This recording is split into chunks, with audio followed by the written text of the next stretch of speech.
ஓம் சக்தி அங்காளம்மா, ஓம் சக்தி அங்காளம்மா, ஓம் சக்தி அங்காளம்மா. உலகம் பிறக்க முன் ஒரு நாழி முன் பிறந்தாள், கலியுகம் பிறக்க முன் கால்நாழி முன் பிறந்தாள், சூரியன் சந்திரன் இல்லாத நாட்டிலே முந்தி பிறந்தாள், மூவரை ஈண்டெடுத்தாள், செத்துப் பிழைத்தாள், சிவனுக்கே பாரியானாள், மாண்டு பிழைத்தாள், மறுரூபமான மாயசக்தி எங்கள் ஆதிசக்தி, எங்கள் அங்காள பரமேஸ்வரி. சிவசிவ என்கிற தீவினையாளர், சிவசிவ என்றிட தீவினை மாலும், சிவசிவ என்றிட தேவரும் ஆவார், சிவசிவ என்னை சிவகதிதானே. ஐந்து கரத்தனை யானை முகத்தினை இந்திரன் இளம்பிறை போலும் ஏற்றினை, நந்தி மகந்தனை ஞானக் கொழுந்தினை புந்தியில் வைத்தடி போற்றுகின்றேனே. குரு பிரம்மா, குரு விஷ்ணு, குருதேவோ மகேஸ்வரா, குரு சாஸ்தாத் பரபிரம்மா, தஸ்மை ஸ்ரீ குருவே நமக. என்னதான் அம்மா குருவா இருந்து என்னை வழி நடத்திட்டு இருக்காங்க. எனக்கு குருவே அவங்க தான், அவங்களுடைய பிள்ளையே நான் தான். அந்த மாதிரி ஏன்னா நான் அம்மா கிட்ட டெய்லி வணங்கும் போது எனக்கு உண்டானது நீ கொடுமா, ஏன்னா சித்தர்களுக்கு எல்லாமே நீ தான் சக்தியை கொடுத்துருக்குற, சிவனுக்கு தன்னுடைய பாதியை கொடுத்துருக்க, எல்லாத்துக்குமே முதலிடம் கொடுத்து வச்சிருக்கிறீங்க, விநாயகரை முழு முதற் கடவுளாக ஏற்றுக்கணும்னு சொல்லிட்டு நீ கொடுத்துருக்குற. அதனால் பார்த்தீங்கன்னா எனக்கும் பல விஷயங்கள் மந்திரங்கள்லாம் கொடுக்கணும்னு சொல்லிட்டு அம்மாவை டெய்லி வணங்கும் போது எனக்கு ஒரு சில குறிப்புகள்லாம் சொல்கிறாங்க. அந்த குறிப்புகளை தான் நான் உங்ககிட்ட இப்போ பயன்படுத்திட்டு இருக்கேன். இப்போ மந்திரங்கள்லாம் கொடுத்துட்ருக்கேன். மேற்கொண்டு என்னென்னா இன்றைக்கி பிரச்சனை இருக்குது, அந்த பிரச்சனையை சரி பண்ணுறதுக்கு என்னென்ன வழிகள் இருக்குது அப்படிங்கிற விஷயங்கள்லாம் நம்ம கொடுத்துட்ருக்கோம். நிறைய இன்றைக்கி ரசிகர்கள், ஃபேன்ஸு நிறைய பேர் யூடியூப் சேனல்லையும் சரி, ஃபேஸ்புக்கு எல்லா இடத்துலையும் இணைஞ்சிருக்கீங்க. எனக்கு ரொம்ப சந்தோஷமாக இருக்குது. இதுக்கு காரணம் என்னென்னா அம்மாவுடைய தீவிர ரசிகர்களாக இருக்கிறீங்க, அவ்வளோதானே தவிர நான் சாதாரண மனிதன் தான். ஏன்னா எனக்குள்ளே எதுவுமே இல்லை, எனக்குள்ளே அவங்க இயக்கிக்கிட்டு இருக்காங்க, என்னை இயக்கிற சக்தியாகவே அம்மா இருந்துகிட்ருக்காங்க. அதனால தான் பல விஷயங்களை கொடுக்க சொல்கிறாங்க, அதை தான் நான் கொடுத்துட்ருக்கேன். நிறைய ஃபாலோஸு நிறைய சேர்ந்துருக்கீங்க, நிறைய பேர் கேட்டுட்டு வந்திருக்கீங்க. பார்க்குற அத்தனை பேருக்குமே தெரியுது. ஏன்னா நான் கோயிலில் உட்காந்து கேஸ்லாம் பார்த்துட்டு இருக்கும்போது பார்த்துட்டு ஐயா அப்படின்னு சொல்லிட்டு ரொம்ப நிறைய பேர் சந்தோஷப்படுறீங்க, என்கிட்ட பேசுகிறீங்க. அப்போவே தெரிஞ்சுக்கிட்டேன் நான். அப்போ அம்மாவுடைய ரசிகர்களாகவே நிறைய பேர் மாறி இருக்கிறீங்க. ஏன்னா அம்மாவுக்கு பிடிச்ச பிள்ளைகளாக நீங்கள் இருக்கிறீங்க. அதனால தான் என்னை தேடி வரும்போது ஐயாவை பார்க்கணும் அப்படிங்கிற எண்ணத்தோடு வந்துட்டீங்க. நிச்சயமாக நமக்கும் உங்களுக்கும் உள்ள தொடர்பு நிச்சயமாக அது நீடிக்கும். ஏன்னா அம்மா ஒரு விஷயத்தை சொல்லணும், என் மூலியமாக சொல்லணும்னு ஆசைப்பட்றாங்க. அது நீ என்கிட்ட கேட்டு தெரிஞ்சுட்டு தெளிவு பண்ணிக்கின்னு போகலாம். சாதாரண மனிதனாக தான் இருப்பேன். ஐயா கிட்ட பேசணுன்னா அவர் எடுப்பாரா, பேசுவாரா அப்படின்லாம் இல்லை. எந்த டைமில் ஃபோன் பண்ணாலும் எடுத்து பேசுவேன், ஆலோசனை சொல்லுவேன். நீங்கள் தெரிஞ்சவங்களாக இருக்கட்டும் சரி, தெரியாதவங்களாக இருந்தாலும் பரவாயில்ல. ஏன்னா ஆலோசனை கேட்குறதுக்காக அம்மா கிட்ட ஏதோ ஒரு ஆலோசனை கேட்கணும்னு வரீங்க, என் மூலியமாக ஏதோ தெரிஞ்சுக்கணும்னு தெளிவு பண்ணணும்னு நினைக்கிறீங்க. அப்போ நான் நிச்சயமாக அதுக்குண்டான துணையாக இருப்பேன். நீங்கள் எந்த டைமில் எந்த ஆலோசனை கேட்டாலும் அதை சொல்லுவோம் நம்ம. ஏன்னா இன்றைக்கி தெளிவு இல்லாமல் தான் நிறைய பேர் இருந்துகிட்ருக்காங்க. வாழ்க்கையில் சர்க்கிள் வர்றதுக்கு காரணமே என்னென்னா தெளிவு இல்லை. தெளிவு இல்லாமல் இருக்கிறதால தான் நமக்கு குழப்பங்கள், பிரச்சனைகள், அன்றாட வாழ்க்கையில் நம்ம போராட்டத்தையும் சந்திக்கிறோம். அதான் நீங்கள் பார்த்துட்ருக்கீங்க. அம்மா கிட்ட அருள்வா கேட்குறதுக்காக மக்கள் எக்கச்சக்கமாக வந்தபடியே இருந்துகிட்ருக்காங்க. அதான் நீங்கள் பார்த்துட்ருக்கீங்க. அம்மாவுக்காக நிறைய பேர் அவங்க வீட்டில் குடும்ப பிரச்சனை, கஷ்டங்கள், நிம்மதி இல்லாது, பேய், பிசாசு, ஏவல், செய்வினை கோளாறு, மோகினி, நிறைய விஷயத்தால் அம்மாவுடைய சக்தியால் பாதிக்கப்பட்டிருந்தால் அவங்க இந்த இடத்துல வந்தால் விடுதலை ஆகுது. அதுக்காக தான் அம்மா நோக்கி வந்துட்டுருக்காங்க. நாங்களும் அம்மாக்கிட்ட அருள்வா கேட்டு என்ன அங்காளம்லேயே வர வச்சு அவங்க மூலிமா கேட்பேன். அந்த குடும்பத்தில் என்ன பிரச்சனை இருக்குது, எதனால் அவங்க கஷ்டப்படுறாங்க, எத்தனை வருஷமாக கஷ்டப்பட்டுருக்காங்க, வாழ்க்கை நிம்மதியே இல்லாது, எல்லாமே சுபகாரியங்கள் எல்லாமே தடையாக இருக்குது, அதுக்கு என்ன காரணம்? குலதெய்வ சாபமா, இல்லை பித்திருக்கள் சாபமா, இல்லை முன்னோர்கள் செய்த பாவமா, இல்லை அவங்களுடைய கர்ம அனுபவிக்கிறது தான் வந்திருக்காங்களா அப்படிங்கிற விஷயங்களை எல்லாமே தெளிவு பண்ணுற இடத்துல நம்ம வந்துட்டுருக்கோம். அதனால தான் ஜோதிடம் பார்த்துட்ருக்கேன், ஜோதிடமும் பார்த்துட்ருக்கேன், மேற்கொண்டு அருள்வாக்கும் கேட்டுட்ருக்கேன். ஏன்னா அருள்வாக்கு பார்க்குறவங்க ஜோதிடம் பார்க்க மாட்டாங்க, ஜோதிடம் பார்க்குறவங்க அருள்வாக்கு பார்க்க மாட்டாங்க. ரெண்டுமே சேர்ந்தது மாதிரி தான். ஏன்னா ஒன்று கிரகங்கள் நம்மளை ஆட்டி படைக்குது, ஒன்று பார்த்தீங்கன்னா அமானுஷ சக்தியில் பாதிக்கப்பட்டிருக்கு. முன் பிறவியில் செய்த கர்மாவானது இந்த பிறவியில் நம்ம அனுபவிச்சுட்ருக்கோம். அப்போ எது கிடைக்கும் கிடைக்காதுங்கிறது ஜாதகத்தின் மூலியமாக தெரிஞ்சுக்கலாம். அம்மானுஷ சக்தியில்னா எதிராளி சூழ்ச்சிகள். இப்போ நடைமுறையில் இருக்கும் போது பார்த்தீங்கன்னா எதிரிக்கு எதிரி ஏதோ சொத்து கொடுக்கலன்னா அவங்க சூழ்ச்சி பண்ணுறது, சொத்தை அவங்களே அனுபவிக்கிறது, மேற்கொண்டு பார்த்தீங்கன்னா தொழிலில் போட்டி, பொறாமை, ஒருத்தர் அழிக்கிறதுக்காக துணிஞ்சு இறங்கியிருக்காங்க. ஏன்னா நம்ம வாழணும் அப்படிங்கிற மாதிரி நினைக்கும் போது அடுத்தவங்களை அழிக்கிறதுக்கு ரெடியாக இருக்கிறாங்க. அதனால தான் கஷ்டங்கள், பிரச்சனைகள், தொடர்ச்சியான தோல்விகள், அதன் மூலிமா நிறைய பேர் இழந்து போனவங்களாம் நிறைய பேர் இருக்கிறாங்க, அதெல்லாம் சொல்லவே கூடாது. அந்த மாதிரி இருந்துட்டு அதனால தான் ஒரு ஆலோசனை நீங்கள் கேட்கணும்னு நினச்சிங்கன்னா ஃபோன் பண்ணி கேளுங்க. நிச்சயமாக அதுக்குண்டான ஆலோசனை நாங்கள் சொல்லிகிட்டு இருக்கோம். ஒரு தைரியம் தெம்பு தானாகவே வந்துடும். அதுதான் மந்திரங்கள் கொடுத்துட்ருக்கோம். மந்திரம் என்பது என்னென்னா மனத்தை திறவுகோலாக இருந்து அது ஒரு இதுவாக இருக்குது. அதனால தான் அது சாவின்னு சொல்லுவாங்க. மந்திரம் நம்மளா மனதை வந்து தெளிவுபடுறதுக்கு அந்த மந்திரங்கள் எல்லாமே. அப்போ எந்த மந்திரங்கள் நம்ம உச்சரிக்கணும், என்ன பண்ணணும், என்ன பண்ணால் நமக்கு தீர்வு கிடைக்கும், ஏன்னா ஏழை எளியவர்களுக்கு என்னெல்லாம் எப்படிலாம் பயன்படுத்தலாம் அப்படிங்கிற ஆலோசனை கொடுத்துட்ருக்கேன். மேற்கொண்டு பார்த்தீங்கன்னா அம்மா கிட்ட அருள்வாக்கு கேட்கணுன்னா 2000 ரூபாய் ஆகும். ஏன்னா ஜோதிடமும் பார்த்துக்கலாம், நீங்கள் அருள்வாக்கும் கேட்டுக்கலாம். ஏன்னா நம்மளுடைய கிரகங்களை ஆட்டி படைக்குதா இல்லை வந்து அம்மானி சக்தி மூலியமாக ஆட்டி படைச்சிருக்கா, நமக்கு என்ன பிரச்சனை இருக்குது, எதனால் நம்ம கஷ்டப்பட்டுருக்கோம் அப்படிங்கிற விஷயங்கள் வந்து நிச்சயமாக தெளிவு கிடைக்கும் இந்த இடத்துல வந்து போகும்போது. ஏன்னா நிறைய பேர் நான் பார்த்து ஆலோசனை சொல்லிகிட்டு இருக்கேன், அவங்களும் வந்து சந்தோஷப்பட்டு போகிறாங்க. ஐயா எந்த இடத்துலையும் நாங்கள் இந்த மாதிரி விஷயங்கள்லாம் கேள்விப்படலை, அவ்வளோ விஷயங்கள் கரெக்டாக சொல்கிறீங்க, தெளிவாக இருக்குது, உங்களை நம்பி நாங்கள் எதையும் செய்கிறதுக்கு ரெடியாகிறோம்னு சொல்லிட்டு தான் தெரிஞ்சுட்டு அதுக்கேற்ற பரிகார பூஜை என்ன, அதுக்கு என்னென்னலாம் பண்ணலாம் அப்படிங்கிற விஷயத்தை நம்ம கொடுத்துட்ருக்கோம். தொடர்ந்து கொடுத்துக்கிட்டே இருப்பேன். என்கிட்ட வந்து பார்க்குறீங்க, பலன் கேட்குறீங்க, மேற்கொண்டு பூஜைகள் பரிகார பூஜைகள்லாம் பண்ணிங்கன்னா இன்னும் தொடர்ச்சியான பதிவுகள் உங்களுக்கு கொடுத்தபடியே இருப்பேன். ஏன்னா ஒரு ஆலோசனை கேட்குறது ஒரு ஆள் வேணும். என்ன பண்ணலாம், எது செய்யலாம், செய்யக்கூடாது, எந்த நாளில் எதை செய்யலாம், என்ன செஞ்சால் நமக்கு தீர்வு கிடைக்கின்ற ஆலோசனை நம்ம சொல்லிக்கிட்டே இருப்போம். ஏன்னா என்கிட்ட வந்து யார் வந்து பார்த்துட்டு பரிகாரங்கள் ஜோதிடங்கள்லாம் கேட்டுட்டு அதுக்கேற்ற பரிகார பூஜை பண்ணிட்டு போகிறாங்களோ அவங்க கண்டினியூவாகவே நீங்கள் ஃபோன் பண்ணி தகவல் கேட்டுக்கலாம். எந்த டைமில் அதை ஆலோசனை நம்ம கொடுத்துட்டே இருக்கோம். அதனாலே நிறைய பேர் பார்த்துட்டு வராங்க, நம்மக்கிட்ட பலன் கேட்குறாங்க. மேற்கொண்டு மந்திரங்கள் வழிபாட்டு முறைகள்லாம் நம்ம கொடுத்துட்ருக்கோம். ஏன்னா யாரையும் கண்டு நீங்கள் ஏமாறாதீங்க. நீங்கள் வந்து பார்த்தீங்கன்னா நிறைய பேர் நிறைய இடத்துல வந்து செலவு பண்ணி நான் அதை செஞ்சு தரேன், இதை செஞ்சு தரேன் அந்த மாதிரிலாம் சொல்லி என்ன பண்ணுறாங்கன்னா பணத்தை வாங்கிட்டு ஏமாத்துறாங்க. எந்த வேலையும் அது உருப்படியாக நடக்காது. ஏன்னா வந்து அதாவது மருந்து நீங்கள் சாப்பிட்டா தான் வேலை செய்யுமே தவிர நானே மருந்து சாப்பிட்டுக்கிறேன் நீங்கள் ஒரு அமௌண்ட்டு கொடுக்குன்னு சொன்னால் நிச்சயமாக அது வேலை செய்யாது. அப்போ உங்களுக்கு உண்டான மருந்து என்ன மருந்து மாத்திரை கொடுத்தா தெளிவாகும், நீங்கள் எந்த பிரச்சனை இருக்கிறீங்க, அந்த பிரச்சனைக்கு என்ன சொல்யூஷன், அந்த விஷயத்துக்கு வந்து பார்த்தீங்கன்னா இந்த இடத்துல வந்து சந்திரனுடைய கோயிலாக இருக்கிறது, அம்மாவாக உட்காந்துட்டு இருக்காங்க. அதனால் வந்து இந்த இடத்துல வந்து போகிறவங்களுக்கு நிச்சயமாக தெளிவு கிடைக்கும். அதான் நீங்கள் பார்த்துட்டீங்க. ஞாயிற்றுக்கிழமை டைம் பார்த்தீங்கன்னா எக்கச்சக்கமான கூட்டங்கள் வருவாங்க. அதனால் ஞாயிற்றுக்கிழமை தயவு செய்து யாரும் வராதிங்க. ஏன்னா அருள்வாக்கு கேட்கணும்னு பார்த்தீங்கன்னா அந்த கூட்டத்தில் வந்து உங்களுடைய பிரச்சனை என்னன்னு கேட்கறதுக்கு முடியாது, என்ன பம்ப சவுண்டில் வந்து கேட்காது. அதனால் சாதாரண நாளில் வாங்க. அமாவாசை டைமில் வந்தாலும் இதுமாரி நாங்கள் பார்க்கறதில்ல. யாருக்கு பார்க்குறோன்னு சொன்னால் அளவு போடுறது, கட்டு உடைச்சி கட்டில் நிற்கும் சாமி வந்து அதை கட்டு உடைச்சி அளவு போடுறது, மேற்கொண்டு கஞ்சுலி வேஷம் கட்டி சுற்றி வருவாங்க, அக்னி சட்டி ஏந்தி வருவாங்க, வேண்டுதல் நிறைவேற்றுவாங்க. அவங்களுக்கு தான் இந்த அமாவாசை வழிபாடுகள் ஞாயிற்றுக்கிழமை வழிபாடுகள்லாம் சிறப்பாக இருக்குமே தவிர எனக்கு ஒரு பிரச்சனை இருக்குதுங்க அந்த பிரச்சனை தீர்வு கிடைக்குமான்னு வந்தீங்கன்னா சாதாரண நாளில் தான் வரணும். அதனால் ஃப்ரீயாகிற நாள் எந்த நாள் இருக்குது, எந்த நாளில் வந்தால் சாமி உங்களை பார்க்க முடியும், ஐயா பார்க்கலாம், என்ன வந்தால் நம்மளை வந்து தெளிவுபடுத்திக்க முடியும், என்ன கேட்டுக்கிட்டு வரலாம் அப்படின்னு சொல்லிட்டு கேட்டுகிட்டே வாங்க. அந்த நாளில் வந்து அப்பாயின்மெண்ட் போடுங்க. ஏன்னா அப்பாயின்மெண்ட் போட்டால் தான் நான் வந்து பார்த்துட்ருக்கேன். ஏன்னா அப்பாயின்மெண்ட் போடாமல் வந்து பார்த்திங்கன்னா நிச்சயமாக நான் பார்க்க மாட்டோம். ஏன்னு கேட்டிங்கன்னா இன்றைக்கி வந்து 10 கேஸ் வராங்கன்னா அந்த 10 கேஸ் யாருக்கு என்னென்ன பிரச்சனை இருக்குது அவங்களுக்கு ஆலோசனை சொல்கிறது. ஏன்னா வந்து நான் கிட்டத்தட்ட பார்த்திங்கன்னா ஒரு 1/2 மணி நேரம் 1 மணி நேரம் ஒரு நபர்கிட்ட பேசுவேன். அவங்க பிரச்சனை என்ன, எதுக்காக வந்திருக்காங்க, ஜாதகம் பார்க்குறதா இருந்தால் கூட அவ்வளோ நேரம் ஆகிடும்.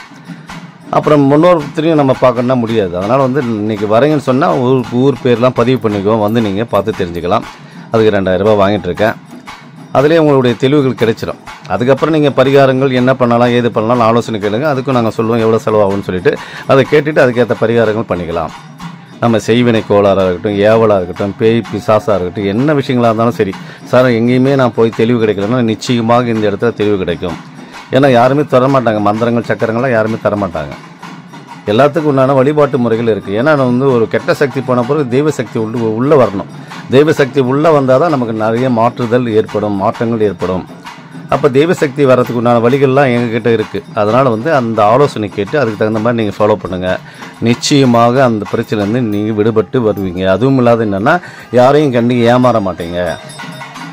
யார்கிட்டையும் போயிட்டு சாமியார்கிட்டலாம் போயிட்டு பணம் கொடுத்து ஏமாறுதல் இருக்காது. ஏன்னா டைரெக்டாகவே நாங்கள் பேசுகிறோம், டைரெக்டாகவே சொல்லுவோம். ஏன்னா இன்றைக்கி நிறைய பேர் டெஸ்ட் பண்ணிவிட்டு போனவங்களாம் நாங்கள் யாருக்கும் ஃபோன் பண்ணி வாங்க ஐயா நாங்கள் பரிகாரத்துக்கு சொல்லிட்டு எப்போ வர்றீங்க என்னன்னு கூட யாரையும் கேட்க மாட்டோம். அவங்களாம் எப்போ வேணாலும் வரலாம்.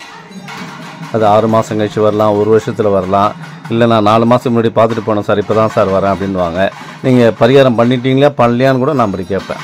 ஏன்னா வந்து பல பேர் வந்து வந்தபடியே வந்துட்டுருக்காங்க, போயிட்டுருக்காங்க. அதனால் வந்து யார் செஞ்சாங்க, பரிகாரம் பார்த்தாங்களா பார்க்கலையா, ஏன்னா எல்லாத்துக்கும் கேரண்டி கொடுக்குறோம். நீங்கள் அதாவது ஒரு தீர்வு கிடைக்கும் தான் வரீங்க, செலவு பண்ணீங்க, அதில் வந்து தீர்வு கிடைக்கலன்னு சொன்னால் நிச்சயமாக அந்த பணத்தை திருப்பி தந்துடுவோம். இது எந்த இடத்துலையும் சொல்ல மாட்டாங்க. காரணம் என்னென்னா, அந்த அங்காளம்மன் கோயிலில் வந்து நான் வந்து தலைமை பூசாரி வந்துட்டுருக்கேன். அதனால் நான் ஒரு இடத்துல வந்து ஏமாந்தன்னு இருக்கக்கூடாது, மற்றவங்களும் ஏமாற்றணுன்ற எண்ணமும் இருக்கக்கூடாதுன்றதுக்காக தான் இந்த வாக்குறுதி வந்து நம்ம கொடுத்துட்ருக்கோம். சார் பரவாயில்ல சார், நல்லா ஆயிடுச்சு சார்னா அந்த பணம் எங்களுக்கு ஒட்டும், இல்லைன்னா அந்த பணம் ஒட்டவே ஒட்டாது. அதனால் இன்றைக்கும் ஏழை எளியோருக்கு தகுந்த மாதிரி நம்ம கொடுத்துட்ருக்கோம். இப்போ 2000 ரூபாய்க்கெலாம் கொடுத்துட்ருக்கேன், மந்திரங்கள், சக்கரங்கள், வழிபாட்டு முறைகள் எல்லாமே. ஏன்னா நிறைய பேர் வந்து பார்த்திங்கன்னா அங்கங்கே போய் செலவு பண்ணிட்டு வராங்களேன்றதுக்காக தான் பலன் ஈஸியாக அவங்களுக்கு கிடைக்கணும். ஈஸியாக அந்த வந்து மெத்தடை வந்து எப்படி ஃபாலோ பண்ணணும், எப்படி ஒரு மந்திரங்கள் எழுதணும், மந்திரங்கள் உச்சரிக்கணும், எப்படி சக்கரங்கள் போடணும் அப்படின்ற விஷயங்கள்லாம் நம்ம கொடுத்துருக்கோம். மேற்கொண்டு பார்த்திங்கன்னா சாமியார்கள், பூசாரிகள்லாம் வந்து இந்த மந்திரங்கள் வாங்கி நீங்கள் மற்றவங்களுக்கு சொல்லலாம். ஏன்னா குரு உபதேசம் என்பது நான் ஒருத்தர்கிட்ட சொன்னேன்னா அது வந்து அம்மா எனக்கு சொன்ன விஷயங்கள் நான் அவங்ககிட்ட சொல்கிறோம். நீங்கள் வந்து பல பேர்களுக்கு பல இடத்துல இருந்து நீங்கள் சொல்லுங்கள், இந்த மாதிரி தான் நீங்கள் பண்ணணும். ஏன்னா உன்னுடைய தேவைக்கு நீ தான் உட்காரணுமே தவிர நானே உட்காந்து பூஜை பண்ணுறேன் அப்படிங்கிறதெல்லாம் வேஸ்ட்டு. அன்றைக்கும் பார்த்தீங்கன்னா நிறைய பேர் அன்னதானங்கிற முறையில் எங்கெங்கேயும் டொனேட் பண்ணுறீங்க. டொனேட் பண்ணாதீங்க, நீங்களாக போய் உங்கள் கையாலே அன்னதானத்தை செஞ்சு போடுங்க, அதுதான் அந்த புண்ணியம் சேரும். ஏன்னா நீங்கள் வந்து பார்த்தீங்கன்னா நிறைய பிரச்சனைலாம் மாட்டிகிட்டு இருக்காங்க. பார்த்தீங்கன்னா அக்கௌண்ட்டுக்கு டிரான்சாக்ஷன் பண்ணிகிட்ருக்காங்க. அமௌண்ட்டை வந்து சார் அன்னதானத்துக்கு இருந்தாங்க சார் போட்டுறோம் சார் அப்படின்றாங்க. அந்த மாதிரி பண்ணாதீங்க. உங்கள் கையாலே நானே முன்னே இருந்து உங்களுக்கு சமைச்சு எல்லாத்தையும் கையிலே கொடுத்துட்றோம், உங்கள் கையாலே நீங்கள் போடலாம். அது வெஜிடேரியனாக இருக்கணும், நான் வெஜிடேரியனாக இருக்கணும், எதுவாக இருந்தாலும் சரி. ஏன்னா நம்ம கர்மா கழிக்கணும், நம்ம தான் நம்ம கையால் உணவுகள் கொடுக்கணுமே தவிர நம்ம வந்து அடுத்தவங்க செய்ய சொல்லிவிட்டு நம்ம வேடிக்கை பார்க்கக்கூடாது. அது எந்தவித பிரயோஜனமும் இல்லை. அந்த மாதிரி இருக்குது. ஒவ்வொரு விஷயமும் தானாக இறங்கி தான் நம்ம செய்யணும். அதனால தான் நம்ம மந்திரங்கள் கொடுத்துட்ருக்கோம். நீங்கள் அந்த மந்திரத்தை ஃபாலோ பண்ணிகிட்டே வாங்க, நிச்சயமாக அதிலேருந்து விடுதலை பண்ண முடியும், தெளிவு கிடைக்கும். ஒரு சக்தி உள்ளுக்குள்ளே வந்துச்சுன்னா நமக்குள்ளே ஒரு வைப்ரேஷன் தானாகவே உருவாகும். அப்போ எப்போ தான் நீங்கள் தெய்வ சக்தி அடையிறதுக்கு என்னென்ன வழி இருக்குது எப்படி தெரிஞ்சுக்குவீங்க? அப்போ அதுக்குண்டான வழிமுறைகள்லாம் நம்ம சொல்கிறோம். அதான் நீங்கள் பார்த்துட்டீங்க, அம்மா வந்து ஆடிக்கிட்டு இருக்காங்க, ஆடி அருள்வாக்கு சொல்லிகிட்டு இருக்காங்க. ஏன் சொன்னோன்னா, ஞாயிற்றுக்கிழமை டைமில் அமாவாசை டைமில் கூட்டம் நாளில் வராதிங்க. வந்தீங்கன்னா சாமி தரிசனம் மட்டும் பாருங்கள், ஆலோசனை கேட்கணும்னு கேட்காதீங்க. மற்ற நாளில் வாங்க, உங்கள் ஆலோசனை என்ன அப்படிங்கிறத கேளுங்க. ஏன்னா நான் காலையிலேருந்து 6 மணிலேருந்து 2 மணி வரைக்கும் நம்ம கோயிலில் பார்த்துட்ருக்கேன். மேற்கொண்டு பார்த்தீங்கன்னா பஸ் ஸ்டாண்ட்லேயே ஆஃபீஸு, ஜோசியம் எல்லாமே நம்ம வந்து பஸ் ஸ்டாண்டில் பார்த்துட்ருக்கோம். இன்னும் கொஞ்சம் நாளில் வந்து ஆன்லைன்லேயே வந்து ஜோதிடம் பார்க்குற மாதிரி எல்லா ஏற்பாடுகளும் பண்ணிக்கிட்டு இருக்கேன். அதனால் பணம் கட்டினா போதும், நீங்கள் ஆன்லைனில் எல்லா தகவலும் கேட்டு தெரிஞ்சுக்கலாம். அந்த மாதிரி விஷயங்கள் நடக்கும். எல்லா விஷயங்களும் வந்து தத்ரூபமாக இருக்கும். ஏன்னா என்ன பிறவிக்காக வந்திருக்கேன், நீ என்னென்னலாம் கர்ம அனுபவிச்சுட்டு அப்படிங்கிறது எனக்கு வந்து அம்மா கொடுத்த ஒரு ஓலைச்சுவடி மாதிரி கொடுத்துருக்காங்க. அதான் பிரம்மங்கிட்ட தான் அந்த ஓலைச்சுவடி இருக்கும். அந்த பிரம்மனுடைய ஓலைச்சுவடி அம்மா என்கிட்ட கொடுத்த மாதிரி விஷயங்கள் பல விஷயங்கள் கொடுத்துருக்குறாங்க. நிச்சயமாக அதில் வந்து விடுதலை பண்ண என்னால் முடியும். அதனால் ஆலோசனை கேட்கலாம். இது ஆலோசனை கேட்குறதுலாம் காசே இல்லை. நீங்கள் எப்போ வேணாலும் ஃபோன் பண்ணிங்கன்னா ஆலோசனை நம்ம கொடுத்துட்ருக்கோம். அதனால தான் இன்றைக்கி வந்து நம்மளை விரும்பி நிறைய பேர் பார்க்க வந்துட்டுருக்கீங்க. நிச்சயமாக இங்கே வந்து போகிறவங்களுக்கு மாறுதல் நிச்சயமாக ஏற்படும். ஏன்னா மலையனூர் வந்தால் மாற்றங்கள் ஏற்படும், திருப்பதி வந்தால் சென்று வந்தால் திருப்பங்கள் ஏற்படும் அப்படிங்கிறது எல்லாருக்கும் தெரியும். அதனால தான் மலையனூர் நோக்கி வந்தபடியே இருந்துட்டு இருக்காங்க. ஆதி காலத்தை சொன்ன வாக்குறுதி அம்மாவும் கைவிடாமல் தான் இருக்கிறாங்க. ஏன்னா என்னை வந்து யாரெல்லாம் பார்க்க வராங்களோ, யாரெல்லாம் என்னை வந்து புத்த சுற்றி வராங்களோ, அம்பாள் தரிசனம் பார்க்குறாங்களோ, நிச்சயமாக அவங்களுக்கு விடுதலை பண்ணுற இடத்துல இருக்கிறேன். அதனால தான் இந்த இடத்துல வந்து ஒரு காந்தத்தன்மையானது இழுத்தபடியே இருந்துகிட்ருக்கு. ஆனால் தான் ஜனங்க எக்கச்சக்கமாக வந்தபடியே இருந்துகிட்ருக்காங்க. அதான் நீங்கள் அருள்வா கேட்டுட்ருக்கீங்க. அதனால் பார்த்தீங்கன்னா எக்கச்சக்கமான நபர்கள் வந்து வந்தபடியே இருந்துகிட்ருக்காங்க. அம்மாவை பார்க்குறதுக்காகவும் சரி, எதுவாக இருந்தாலும் இந்த இடத்துல போனால் ஒரு தீர்வு கிடைக்கும் ஒரு நம்பிக்கையோடு வந்துட்டுருக்காங்க. நிச்சயமாக அம்மா வந்து அந்த நம்பிக்கையை காப்பாற்றுவாங்க. அதனால தான் வந்தபடியே இருந்துகிட்ருக்காங்க. ஏன்னா ஞாயிற்றுக்கிழமை எக்கச்சக்கமான கூட்டங்கள் நிற்கும். அதனால் வந்து பார்த்திங்கன்னா சாதா நாளில் வாங்க. ஏன்னா சாமி தரிசனம் நம்ம பார்க்குறதுக்காக வரும். ஏன்னா இந்த விழுப்புரம் மாவட்டத்தில் உள்ள வந்து பிரசித்தி பெற்ற கோயில்னு பார்த்திங்கன்னா இது மேல்மலையனூர் அங்காள பரமேஸ்வரி தான். அதனால் இந்த விழுப்புரம் மாவட்டத்தில் இருக்க கூட்டங்கள் லீவ் ஆச்சுன்னா எக்கச்சக்கமான கூட்டங்கள் வந்துடுவாங்க. ஏன்னா குலதெய்வமே இது அம்மாவை நிறைய பேருக்கு குலதெய்வமாக இருக்கிறதால ஞாயிற்றுக்கிழமைனா நாங்களே சொல்லுவோம், சார் வராதிங்க சார், வந்தீங்கன்னா அவ்வளோ கூட்ட நெரிசலில் பார்க்க முடியாது சார்னு சொல்லுவோம். அப்படி இருந்தும் இல்லை சார் எங்களுக்கு லீவு அன்றைக்கி தான் அப்படின்னு சொல்லிட்டு பார்த்தா வந்துடுவாங்க.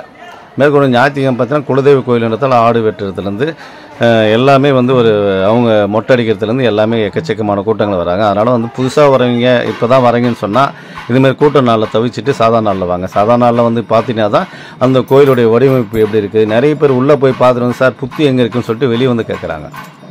ஏன்னா உள்ளே போனால் அந்த சாதாரண நாளில் போனீங்கன்னா தான் அந்த புத்தை பார்க்கலாம். முன்னாடி வந்து புத்து வந்து ஒரு கேட்டில் வந்து வடிவமைச்சிருக்கு சுற்றி, அதுக்கு பின்னாடி அம்பாள் வந்து இருக்கிறாங்க. அதுக்கு முன்னாடி பார்த்தீங்கன்னா அந்த கேட்லாம் கிடையாது, அப்படியே நேராகவே தொடுற மாதிரி இருக்கும் புத்து வந்து. அந்த மாதிரி தான் இருக்குது, புத்தை சுற்றி வர்ற மாதிரி இருக்கும்.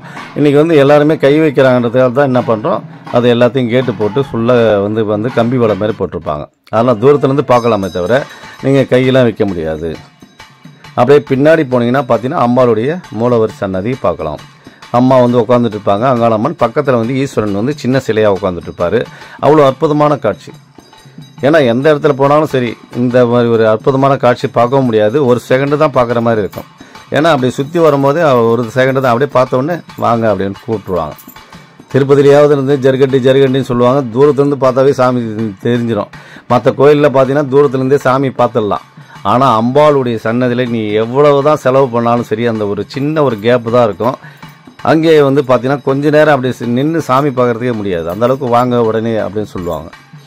அப்போ சாதாரண நாளில் வந்தீங்கன்னா அம்மா கிட்ட வந்து நேரடியாக பேசலாம், அம்மா கிட்ட உள்ளே போய் கிட்டத்தில் நின்று அம்மாவுடைய பாதத்தை தொட்டு கும்பிடலாம். இது எவ்வளோ பேருக்கு இந்த கொடுப்பனை கிடைக்கும். இது ஆதி காலத்து கோயில், பரம்பரை கோயில். ஆதி காலத்தில் இந்த கிராமத்தில் இருக்கிற கோயில் வந்து இன்றைக்கும் வந்து ஜனங்க வந்து உள்ளே போயிட்டு அம்பாவை தொட்டு கும்பிட்டு வந்தால் தான் எனக்கு சிறப்பாக இருக்கும்னு நினச்சிட்டு வராங்க. அபிஷேக ஆராதனைலாம் டெய்லி பார்த்தீங்கன்னா 20-30 அபிஷேகம் தொடர்ந்து பண்ணிகிட்டு இருக்கோம். அப்போ எந்த வித குறைபாடும் இல்லை, அம்மாவுக்கு வந்து திருப்தியாக செஞ்சுட்டு இருக்கோம். மாதம்லாம் பார்த்தீங்கன்னா எக்கச்சக்கமான இதுவெல்லாம் பார்த்தீங்கன்னா தெரியும், ஒவ்வொரு நாளும் என்னென்ன திருவிழா நடத்துகிறோன்னு. அதனால தான் வந்து மக்கள் இன்றைக்கி வந்து இது வந்து அப்படியே இருந்துட்டுருக்காங்க. அம்மா வந்து சிரிச்ச முகத்தோடு அம்மாவை வந்து நிறைய கொடுத்துட்ருக்காங்க. அமாவாசையில் பார்க்குறது வந்து அவ்வளோ அற்புதமாக இருக்கும். தங்கத்தில் அப்படியே ஜொலிப்பாங்க. உள்ளே போய் நீ கொஞ்ச நேரம் நின்று பார்த்தீங்கன்னா கூட சரி, அந்தளவுக்கு சிரிச்ச முகமாக இருப்பாங்க. அமாவாசையில் பார்க்குறது அவ்வளோ அற்புதமாக இருக்கும். ஏன்னா நாங்கள் வந்து ஒவ்வொரு காட்சியும் வந்து நேரடியாக எப்படி பார்க்குறோங்கிற விஷயங்கள்லாம் நம்ம கொடுத்துட்ருக்கோம்.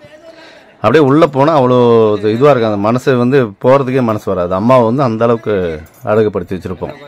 அதான் நீங்கள் பார்த்துட்ருக்கீங்க, அம்மா வந்து ஆடிக்கிட்டு இருக்காங்க. இந்த மாதிரி சாதாரண நாளில் வாங்க பாருங்கள். சாதாரண நாளில் வந்தீங்கன்னா கூட்டமே இருக்காது. என்ன வேணும், நிறைய பேர் கட்டுக்குள்ளே இருக்குங்க, கட்டை உடச்சிங்க, சாமிக்குள்ளே வாங்க, தரிசனம் பண்ணுங்க, சாமி உள்ளுக்குள்ளே உங்களுக்குள்ளே வர்றதுக்கு என்னென்ன வழிகள் இருக்குதோ பண்ணிங்க. ஏன்னா தெய்வ சக்தி இருக்கும்போது நம்மளை எந்த சக்தியும் ஆட்டி படைக்காது. தெய்வ சக்தி இல்லைன்னா தான் நம்மளை வந்து கெட்ட சக்தியெல்லாம் ஆட்டி படைச்சிட்டு இருக்கோம். கிரகங்களே ஆட்டி படைத்தாலும் தெய்வ சக்தி கூட இருந்துச்சுன்னா நம்மளை எந்த கிரகங்களும் ஒன்றும் பண்ணாது, அவங்க வந்து பார்த்துக்குவாங்க. அதனால தான் தெய்வத்துக்குள்ளே நமக்குள்ளே வரணும். அதனால் தெய்வத்தை வந்து வியாழக்கிழமை வெள்ளிக்கிழமைனா பூஜைகள் தவறாமல் கலந்துங்க. ஒவ்வொரு விஷயமும் கோயிலுக்கு போகும்போது, அதாவது ஒரு வேலைக்கு போனால் கூட ஒரு கோயிலில் போயிட்டு சாமி தரிசனம் முடிச்சுட்டு அதுக்கப்புறம் போங்க. அதேமாதிரி வரீங்களா, சாயந்தரம் வரும்போது உட்காந்து கொஞ்சம் நேரம் ஒரு சாமி தரிசனம் பார்த்துட்டு கொஞ்சம் நேரம் உட்காந்து மனம் விட்டு பேசி, எந்த கோயிலாக இருந்தாலும் சரி, சின்ன கோயிலாக இருக்கட்டும் பெரிய கோயிலாக இருக்கட்டும், அது ஒரு வழக்கமாக வச்சுங்க. வழக்கமாக வச்சிங்கனாவே நம்மளுடைய பிரச்சனை எல்லாமே குறைச்சிடும். ஏன்னா நான் நிறைய பேர் பார்த்துருக்கேன், காலையில் போகும்போது கோயிலில் போய் சாமி கும்பிட்டு தான் வேலைக்கு போவாங்க. அதேமாதிரி சாயந்தரம் வந்தாலும் கொஞ்சம் நேரம் உட்காருவாங்க. உட்காந்து மனம் அவங்களுக்கு ஒரு மாதிரி ரிலாக்ஸ் ஆகும். அப்போ தான் வந்து நம்ம வந்து அடுத்தடுத்த வாழ்க்கை பயணத்தை தொடர்ந்து பண்ண முடியும். அதனால் வந்து நமக்குள்ளே அம்மா வர்றதுக்கு என்ன வழிகள் இருக்குது, இது வரைக்கும் நம்ம குடும்பத்திலே இல்லை அப்படின்னு சொன்னால் வீட்டுக்கு ஒரு அங்கலமாக இருந்துகிட்டு இருக்காங்கன்றது எல்லாருக்கும் தெரியும். நமக்கும் ஒரு சக்தி வேணும்னு சொல்கிறத நீங்கள் வந்து யாருன்னா வீட்டுக்கு ஒருத்தராவது அந்த பூஜை புனஸ்காரம்லாம் வந்து நல்லா சந்தோஷமாக செய்யுங்க. நிறைய மந்திரங்கள் உச்சரிக்க பழகுங்க. இதெல்லாம் பழகுனாவே தெரியும், தானாகவே நமக்குள்ளே வந்து இறங்கிடுவாங்க. அந்த மாதிரி வரும்போது தான் நமக்கு வந்து பல மாறுதல், எதிர்காலத்தில் என்ன நடக்க போகுது, எப்படிலாம் நம்ம இருக்க போகிறோங்கிற விஷயங்களும் நமக்கு தெளிவுபடுவாங்க. அந்த இடத்துல நல்லது கெட்டதெல்லாம் நம்மக்கிட்ட சொல்லுவாங்க. அந்த அளவுக்கு தெய்வ சக்தி எல்லா இடத்துலையும் பரவிதான் இருக்கிறாங்க. அதனால் அந்த கோயிலுக்குன்னு வரும்போது என்ன பண்ணலாம், அம்மாவுக்காக என்னென்னலாம் செய்யலாம், அபிஷேகம் பண்ணலாமா, ஆராதனை பண்ணலாமா, அங்கப்பிரதட்சணம் நடக்கலாமா, அம்மாவுக்கு எந்த மாதிரி இருந்தால் பிடிக்கும், அன்னதானம் போடலாமா, இல்லை பொங்கல் வச்சு படையலாம் போடலாமா, இந்த மாதிரி சந்தோஷத்தோடு நீங்கள் செய்யும் போது இரட்டிப்பு சந்தோஷம் நிச்சயமாக கிடைக்கும். அதில் தான் கோயிலுக்குன்னு போகும்போது பார்த்தீங்கன்னா வெள்ளத்தை எடுத்துகிட்டு போய் தானமாக கொடுங்கன்னு சொல்கிறோம். ஏன் வெள்ளத்தை கொடுக்கணும், இனிப்பு கொடுத்தா அந்த திருப்பி இனிப்பே கிடைக்கணும். இன்றைக்கி வந்து பார்த்தீங்கன்னா சண்டை சச்சரவோடு தான் வராங்க. கோயிலில் அங்கே தான் போய் சண்டை சச்சரவு, வீட்டு தான் பிரச்சனைன்னு பார்த்தா இங்கேயும் நிறைய பேர் வந்து சண்டை சச்சரவோடு வராங்க. மேற்கொண்டு என்ன பண்ணுறாங்க, செலவு பண்ணி ஏன் பார்க்கணும், செலவு பண்ணால் தான் பார்க்க முடியுமா, பரவாயில்ல நான் சாமியை பார்க்கட்டாலும் பரவாயில்லன்னு சொல்லிட்டு கிளம்புறாங்க. இதெல்லாம் முரண்பாடான பிரச்சனை, முரண்பாடான பேச்சு. அதாவது எதுக்காக வந்திருக்கோம், சாமி பார்க்குறது தான் வந்திருக்கிறோம். சாமி கொஞ்சம் நேரம் நின்று பார்க்கலாம், ஃப்ரீ தரிசனம் இருக்குது, இல்லை கொஞ்சம் பணம் கொடுத்து பார்க்குற மாதிரி இருக்குது. எந்த தரிசனத்தில் போனால், ஏன்னா இன்றைக்கி வந்து கோயில் கட்டுறதுக்காக நிதி உதவி கேட்கல, யாருமே கேட்டு வரல. எந்த கோயிலாவது பெரிய தலங்கள்லாம் வந்து கோயில் கட்டுறதுக்காக நிதி உதவி கேட்குறாங்களா, நிச்சயமாக கேட்க மாட்டாங்க. அந்த கோயில் பராமரிப்பு செலவு தான். அந்த பராமரிப்பு செலவு பார்த்தீங்கன்னா நீங்களே உபயமாக கொடுத்துட்டு போகிறீங்க. ஒரு 50 ரூபா கொடுப்பீங்க, ஒரு 100 ரூபா கொடுப்பீங்க, இல்லை பூசாரிக்கு ஒரு 100-200 கையில் கொடுப்பீங்க. அப்படி தான் நடக்குமே தவிர நீங்கள் எந்த இதுவும் பராமரிப்பு செலவு எந்த செலவும் இல்லை. இன்றைக்கி செய்யணுன்னா நிறைய பேர் அம்மாவுக்காக சேர்த்து ரெடியாக இருக்கிறாங்க. அதான் நீங்கள் பாருங்கள், கஷ்டப்பட்டு வரவங்க பார்த்தீங்கன்னா இந்த மாதிரி கஞ்சுலி வேஷம். ஏன்னா அம்மா வந்த வடிவமே இந்த மாதிரி தான், இந்த வேஷத்தோடு தான் வந்தாங்க. கஷ்டத்தோடு வந்தவங்க இன்றைக்கி பார்த்தீங்கன்னா சந்தோஷத்தோடு உட்காந்து எல்லாருக்கும் காட்சி கொடுக்குற இடத்துல அம்மா இருந்துகிட்ருக்காங்க. அதனால தான் நாடு நகரங்களில் எல்லா இடத்துலையும் வந்து இழுப்புத்தன்மை இருக்குது. நானும் நிறைய பார்த்துருக்கேன் சார். நாங்கள் சென்னையிலேருந்து வந்துருக்கோம் சார், பெங்களூர்லேருந்து வரோம் சார், சேலத்துலேருந்து வரோம் சார், ஈரோட்டிலேருந்து வரோம் சார், கோயம்புத்தூர்லேருந்து வரோம் சார் சொல்லிட்டு பல பேர் எல்லா இடத்துலையும் சொல்கிறாங்க, காஞ்சிபுரத்துலேருந்து எல்லா ஊர்லேயும். ஏன்னா அந்த கோயில் பார்த்தீங்கன்னா ஒரு சில கோயிலாம் அந்த குறிப்பிட்ட ஈர்ப்புத்தன்மை தான் இருக்கும். இது அம்மா வந்து எல்லை கடந்து இருக்குது. இனி வந்து ஃபாரின்லேருந்து, சிங்கப்பூர்லேருந்து, மலேசியாவிலேருந்து நிறைய பேர் ஃபேஸ்புக்கில் இருந்தெல்லாம் இணைஞ்சிருக்கிறாங்க. நம்ம தமிழ் பேசக்கூடிய விஷயங்களே அவங்களுக்கு புரிஞ்சுதா புரியலையான்னு தெரியல, அந்தளவுக்கு இணைஞ்சு இன்றைக்கி நம்ம கூட பயணம் பண்ணிகிட்ருக்காங்க. எதுக்கு சொல்கிறேன்னு சொன்னால், அந்த ஆன்மீகம் அப்படிங்கிறதுலாம் என்ன, ஏன்னா நான் அந்த பிறவி எடுத்துக்கிறது எந்த பிறவி எடுத்துக்கிறோம், என்ன பிறவி எடுத்துருக்கோம், இப்போ எப்படிலாம் வந்து இறைவனை நம்ம நாட போகிறோம் அப்படிங்கிற விஷயங்கள்லாம் நமக்குள்ளே இருக்குது. எதையுமே வரும்போது எதையும் நம்ம எடுத்துகிட்டு வரல, போகும்போது எதையும் எடுத்துகிட்டு போகல. ஆனால் இறைவனுக்காக செஞ்சீங்களான்னா ஒன்றும் இருக்காது. நாளைக்கு வந்து மேலோகத்தில் கேட்குறாங்க, இறைவன் தொண்டு நீ என்னப்பா செஞ்சனும் போது பார்த்தீங்கன்னா நீங்கள் சொத்து சுகம் சொல்லிட்டு தன்னுடைய குடும்பம் நல்லா இருக்கணும் அப்படின்னு சொல்லிட்டு தான் எல்லாருமே சேர்த்து வைக்கிறாங்களே தவிர இறை தொண்டுக்குன்னு யாரும் செலவு பண்ணுறதில்ல. நாங்கள் என்ன சொல்கிறோன்னா, 100 ரூபா சம்பாரிச்சியா 10 ரூபா செலவு பண்ணு. அது தான தர்மமாக இருக்கட்டும், இல்லை எறும்புகளுக்காக இருக்கட்டும், ஏதோ ஒன்றுத்துக்கு நீங்கள் செலவு பண்ணுங்கள். 1000 ரூபா சம்பாரிச்சியா 100 ரூபா செலவு பண்ணு. அப்போ வந்து 10,000 ரூபாய் சம்பாதிச்சு 1000 ரூபாய் செலவு பண்ணு. இப்படி ஒவ்வொருனும் நம்ம சம்பாதிக்கிறதுல வந்து ஒரு 10% தானங்கள், இந்த தர்மங்கள் செய்யுங்க. அதாவது தான் தர்மங்கள் தலை காக்குன்னு சொல்லியிருக்காங்க. அதனால் வந்து பார்த்தீங்கன்னா தண்ணீர் கூட கொடுங்க. அதனால தான் சித்தர்கள்லாம் என்ன சொல்லுவாங்கன்னு, நீங்கள் வந்து இந்த மாதிரி கோயிலுக்குன்னு வரவங்களுக்கு தண்ணி கொடுங்க, ஒரு மோர் கொடுங்க, இல்லை சாப்பாடு கொடுங்க. இது உங்களுடைய கர்மாவானது குறையும். இருந்துக்கிட்டே வந்து நீங்கள் இல்லைன்னு பாவனை கட்டாதீங்க, அது நிச்சயமாக கடவுளுக்கு தெரியும். நிறைய பேர் வந்து பார்த்திங்கன்னா இது வச்சுருப்பாங்க, ஆனால் செய்கிறதுக்கு மனசு இருக்காது. அப்புறம் எப்படி அந்த கர்மாவை சேர்த்துக்கிட்டு தான் இருப்பாங்க. கர்மாவை கழிக்கணும் தான். நீ திருவண்ணாமலை பற்றி எதுனா சுற்றி பார்த்தீங்கன்னா எல்லா இடத்துலையும் அன்னதானம் சாப்பாடு அவ்வளோ அருமையாக போட்டுட்ருக்காங்க. காரணம் என்ன, சம்பாதிக்கிற வருமானத்தை எடுத்து செலவு பண்ணுறாங்க. அந்த மாதிரி வந்து நீங்களும் அந்த கோயிலுக்கோ எந்த இடத்துலையோ தான தர்மங்கள் 100க்கு 10 ரூபா செலவு பண்ணும்போது நிச்சயமாக அந்த கர்மா உங்களுக்கு காப்பாற்றும். மேற்கொண்டு அடுத்த ஒரு பிறவி வரும்போது நல்லபடியாக சந்தோஷமாக நம்ம வாழ்க்கை நடத்த முடியும். அதான் மயான காளியை தான் பார்த்துருக்கீங்க. ஓம் காளி பகவதி பைரவி, என்னை எதிர்த்து வந்த எதையும் கட்டு, கடுகுமன பச்சையை கட்டு, மிருகத்தை கட்டு, ஓம் காளி ஓம் ருத்ரி ஓங்காரி ஆங்காரி அடங்கின கட்டினே, சபையை கட்டு, சத்ருவை கட்டு, எதிரியை கட்டு, எங்கேயும் கட்டு, சிங் வங் லங் லங். ஓம் சிவாய நம சிவாய நம, ஓம் ஸ்ரீம் க்ளீம் வாம் நம சுவாகா. இந்த சேனலுக்கு எல்லாமே லைக் பண்ணுங்கள், சப்போர்ட் பண்ணுங்கள், ஷேர் பண்ணுங்கள். நன்றி, வணக்கம். மேல்மலையினூர் தலைமை பூசாரி பூபதி ராஜா. ஆலோசனைக்கு எப்போ வேணாலும் என்னுடைய நம்பருக்கு கான்டாக்ட் பண்ணி ஃபோன் பண்ணி பதிவு பண்ணிவிட்டு வாங்க. நன்றி, வணக்கம்.